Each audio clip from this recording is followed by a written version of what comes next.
Bonjour à tous, aujourd'hui je vais vous parler du roman Le bal des folles de Victoria Mas.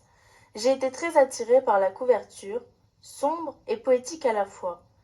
La quatrième de couverture m'a tout de suite plu aussi, avec la présentation de différents personnages victimes d'une société masculine. J'ai voulu en savoir plus. Je vais vous faire part de mon ressenti sur cette lecture, en vous donnant un avant-goût de l'histoire, en vous livrant mon appréciation personnelle et en terminant par une conclusion. Commençons par le résumé. L'histoire se déroule à Paris en 1885. Louise, Eugénie et Geneviève sont trois femmes bien différentes, mais le destin va les réunir à la Salpêtrière, un hôpital psychiatrique. Là, il n'y a pas qu'elles, de nombreuses femmes y sont internées car elles ont un comportement contraire à cette société masculine et bourgeoise. Elles sont prostituées, rebelles, victimes de viols, mais certaines sont juste là par la demande de leur famille. À travers des séances d'hypnose, le professeur Charcot leur fait ressentir des douleurs intenses dans leur corps. Toutes ces séances se font devant un public exclusivement masculin.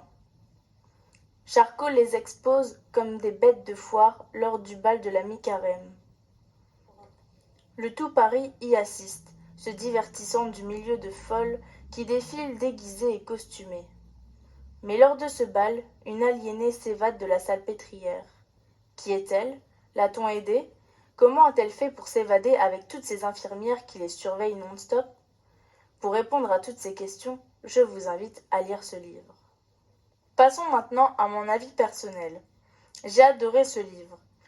J'ai par habitude de prendre du temps pour lire un roman, mais celui-là, je l'ai littéralement dévoré. Tout d'abord, ce roman nous plonge au XIXe siècle, où la société est dominée par les hommes et les bourgeois, où la femme n'a pas beaucoup de place et d'importance. En effet, à l'époque, la vie des femmes importait peu, et c'est ce que Victoria Mas a voulu faire passer comme message. Les femmes ne pouvaient pas avoir un avis contraire, ne devaient pas faire de vagues, car à tout moment, elles pouvaient se retrouver à l'hôpital psychiatrique. Il n'y avait donc pas de liberté d'expression des femmes à cette époque. Pour les hommes, elles ne servaient qu'à avoir des enfants et les satisfaire. Je trouve important de se rendre compte du combat des femmes à travers l'histoire. Le chemin a été très difficile avant qu'on arrive à l'égalité des sexes. Même de nos jours, cette égalité résonne encore faux dans certains contextes. En lisant ce livre, on apprend comment on percevait les femmes au XIXe siècle, et étant moi-même une fille, je suis choquée de la façon dont elles étaient traitées. Ensuite, j'ai aimé le point de rencontre des destins de Louise, Eugénie et Geneviève.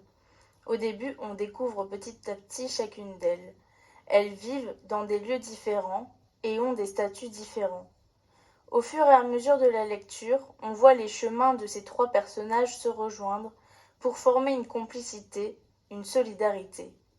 La représentation que l'on peut s'en faire est belle à voir. Finalement, ce livre est très facile à lire. Je l'ai lu vite car le vocabulaire était adapté, même pour un public plus jeune. J'ai aimé qu'il y ait quelques mots plus anciens pour se raccrocher à l'époque décrite par l'auteur. J'ai été agréablement surprise par la fin, je ne m'y attendais pas du tout. D'ailleurs, j'ai envie d'en savoir plus sur les personnages à présent. Je voudrais une suite pour savoir comment les personnages évoluent et ce qu'ils deviennent. En conclusion, je vous conseille ce roman car on plonge dans une époque entière, dévoilant ce que les femmes subissent au quotidien. C'est une histoire touchante qui met le point sur la place de la femme dans la société. Pour finir sur une belle note, voici un extrait qui a marqué ma lecture. Je vous présente à la page 15 un extrait qui parle des méthodes affreuses qu'on utilisait dans les hôpitaux psychiatriques en 1885 pour arrêter une crise d'hystérie. Un interne applique 2 doigts contre les ovaires et la compression finit par calmer la folle. Dans les cas les plus sévères, un tissu imbibé d'éther vient lui couvrir le nez. Les paupières se referment et la crise cesse.